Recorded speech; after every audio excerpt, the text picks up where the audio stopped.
Good morning students. आज हम 12th history का सेकंड लेसन का सेकंड पार्ट करेंगे। पिछले पार्ट में हमने कुछ क्वेश्चन कर लिए थे। आज के पार्ट में हम कुछ क्वेश्चन करते हैं और नेक्स्ट वीडियो में हम अपना थर्ड पार्ट में इस लेसन को कंप्लीट करेंगे। तो हमारा फर्स्ट क्वेश्चन है आज का, मौर्य साम्राज्य की प्रमुख अभिलक्षणों की चर्चा कीजिए और अशोक के अभिलेखों में इनमें से कौन कौन से तत्व के प्रमाण मिलते हैं। तो जो हम आंसर लिखेंगे कि मौर्य साम्राज्य की जो लगभग सभी प्रमुख जानकारियां हमें अशोक के अभिलेखों से मिलती है, जैसे राजा प्रजा के संबंध, राजनीतिक केंद्र, प्रमुख अधिकारी और उनके कर्तव्य।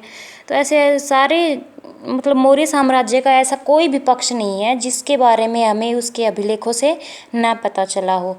अभिलेखों के जो हमें अभिलेख मिले हैं उसमें उसकी सीमा का भी निर्धारण करते हैं कि मौर्य साम्राज्य कहाँ तक फैला हुआ था। तो अभिलेखों से आधुनिक पाकिस्तान के पश्चिमोत्तर सीमांत से लेकर आंध्र प्रदेश, उड़ीसा और झारखंड तक हर स्थान पर एक जैसे संदेश उत्तीर्ण किए गए थे। ये जो सारे स्थान हैं वह सारे मौर्य साम्राज्य के अधीन थे। और जो मौर्य साम्राज्य के कुछ महत्वपूर्ण अभिलक्षणों का वर्णन हम इस प्रकार करेंगे। तो सबसे पहला पॉइंट है 5 प्रमुख राजनीतिक केंद्र। जो मौर्य साम्राज्य था वह बहुत दूर तक फैला हुआ था, जो उसका विस्तार था वह बहुत ज़्यादा था। इसलिए जो मौर्य जो राजा थे उन्होंने अपने जो प्रशासन था उसका 5 जो प्रमुख राजनीतिक केंद्र बनाए हुए थे। तो इसमें सबसे प्रमुख केंद्र था पाटलिपुत्र। वहाँ जो मौर्य साम्राज्य था उसका राजधानी थी, इसलिए वह सबसे महत्वपूर्ण केंद्र बताया गया है। और इसके अलावा जो 4 प्रमुख राजनीतिक केंद्र थे वह थे तक्षशिला, उज्जैनी, तोसाली और सुवर्णगिरी। ये 4 प्रमुख राजनीतिक केंद्र पाटलिपुत्र के अलावा थे, जिसमें जो राजनीतिक केंद्र थे और इसके अधीन इसके आसपास के क्षेत्र होते थे। मौर्य साम्राज्य बहुत बड़ा था, इसलिए सारे राज्यों पर राजा अधिकार न करके कुछ पार्ट्स में डिवाइड किया गया था और अपने पुत्रों को उनके अधीन किया गया था। और वहाँ का जो प्रशासन था वह उसके पुत्र संभालते थे और जिसकी सारी जानकारी है जो मौर्य राजा हुआ करता था उसको देते थे। अब हमारा अगला पॉइंट है असमान शासन व्यवस्था। अब हम देखते हैं कि मौर्य साम्राज्य बहुत ही बड़ा साम्राज्य था, तो जो समान व्यवस्था नहीं, जो शासन व्यवस्था थी वो समान नहीं हो सकती, क्योंकि कुछ एरिया पहाड़ी इलाका भी था, कुछ समुद्री तट पे भी स्थित थे, कुछ मरुस्थलीय में भी थे। तो इस प्रकार हम देखते हैं कि सारे स्थानों पर एक जैसे शासन व्यवस्था नहीं लागू कर सकते। तो जो भी राज्य जिसके अधीन किया गया था, जैसे कोई जो राजकुमार था उसके अधीन, तो वहाँ का ही शासन देखता था। इसलिए हम जो वहाँ का जो प्रशासन था वो राज्यों का वह असमान था। तीसरा पॉइंट है प्रांतीय केंद्रों का चयन। इसमें जो राजा हुआ करते थे उसने अपने साम्राज्य को अलग अलग प्रांतों में डिवाइड किया गया था। तो उसी प्रांतों का जो प्रांत में जो राजा होता था, या तो वह राजकुमार हुआ करता था या फिर राजा का जो भरोसेमंद व्यक्ति होता था वही उस प्रांत को संभालता था। अगला पॉइंट है आवागमन का सुचारू बनाना। तो जो मौर्य साम्राज्य है वह बहुत ही बड़ा साम्राज्य था। उसके एक स्थान से दूसरे स्थान तक सभी जो गतिविधियां हैं उसके बारे में पता लगाना या फिर जो सैन्य बल है उसको पहुंचाना, ये सारा काम जो था वह आवागमन बहुत ही ज़रूरी था इसके साम्राज्य के लिए। कि इतने साम्राज्य को इकट्ठा रखना कितना मुश्किल होता है, तो हम उसमें ये बताया गया है कि जो आवागमन का जो रास्ता था या फिर जो भी तरीका था साम्राज्य को इकट्ठा करने के लिए, जो सैन्य बल पहुंचाने के लिए, जैसे एक स्थान पर अगर झगड़ा हो रहा है तो दूसरे जो राज्य थे हमारे उसके सैनिक किस तरह से उस जो राज्य था उसकी मदद के लिए आए। तो वो सारा आवागमन को सुचारू बनाने के लिए राजा बहुत कार्य करते थे। तो मौर्य अभिलेख हैं उसमें आवागमन का जो सुचारू ढंग से किस प्रकार से आवागमन के लिए किन किन सुविधाओं का प्रयोग किया गया था, वो सारी चीज़ों का हमें पता चलता है अशोक के अभिलेखों से। अगला पॉइंट है धम्मामात्यों की नियुक्ति। अशोक ने अपना कलिंग युद्ध के बाद बौद्ध धर्म को ग्रहण कर लिया था और बौद्ध धर्म के प्रचार और प्रसार के लिए उसने धम्मामात्यों की नियुक्ति की गई थी।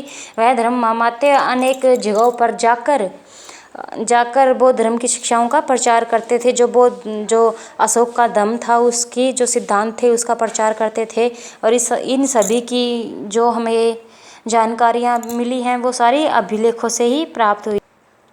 अगला क्वेश्चन है कैसे अभिलेखों में भारतीयों के जीवन के प्रत्येक पक्ष की झांकी दिखती है।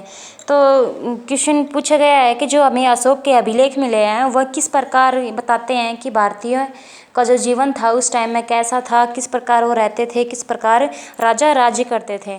तो हम आंसर लिखेंगे कि जो अशोक के अभिलेख थे उसमें भारतीयों के प्रत्येक जीवन की झांकी हमें देखने को मिलती है। और इसमें जो राज्य विस्तार का वर्णन है, फर्स्ट पॉइंट है ये राज्य विस्तार का वर्णन। जो भी अभिलेखों से हमें पता चलता है कि उस जगह के जो साम्राज्य थे उसका जो राज्य विस्तार था वह कहाँ तक था।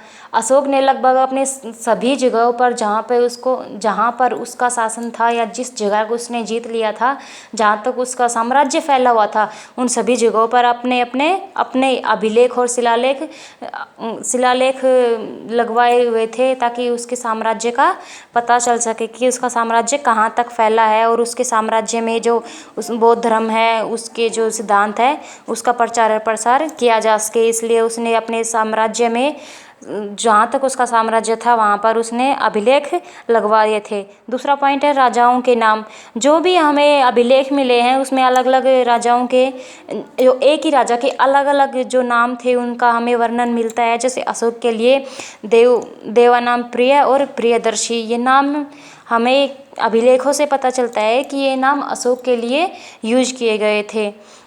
अभिलेखों को पढ़ने से पहले हम ये जो इतिहासकार है वह इतिहासकारों के लिए यह बहुत ही द्वंद्व भरी बातें थी कि यह नाम किस राजा के लिए उपयोग किए गए हैं। लेकिन अशोक के जो अभिलेख मिले हैं उसे स्पष्ट रूप से इतिहासकारों ने मान लिया है कि ये जो भी नाम है ये सारे अशोक के लिए यूज किए गए हैं।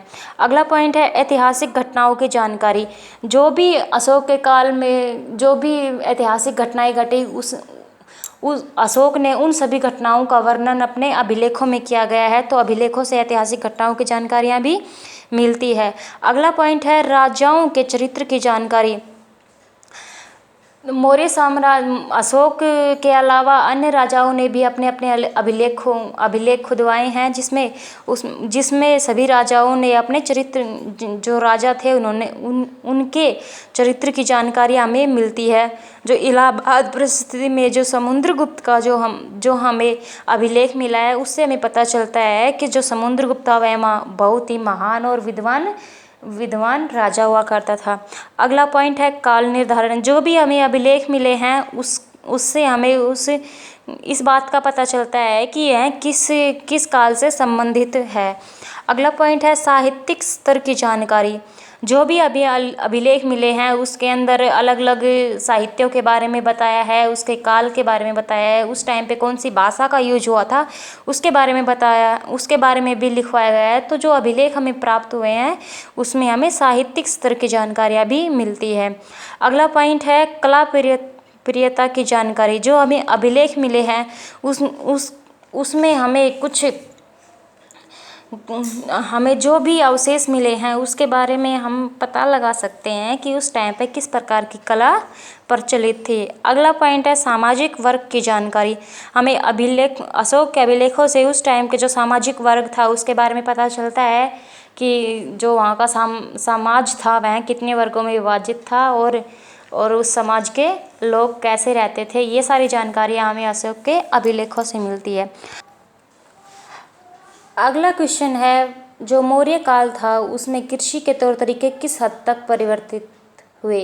जो मौर्य काल से पहले कृषि के तौर तरीके थे उनमें थोड़ा फेर बदलाव आया था, जो जिसके बारे में क्वेश्चन यहाँ पूछा गया है। तो हम अपने आंसर में लिखेंगे कि जो कृषि के तौर तरीके थे उनमें कुछ परिवर्तन भी आए हैं। फर्स्ट पॉइंट है हल का प्रचलन। पहले हल का प्रचलन नहीं होता था, लेकिन मौर्य टाइम में हल का प्रचलन होने लगा, लोग हल के द्वारा खेती करने लगे थे।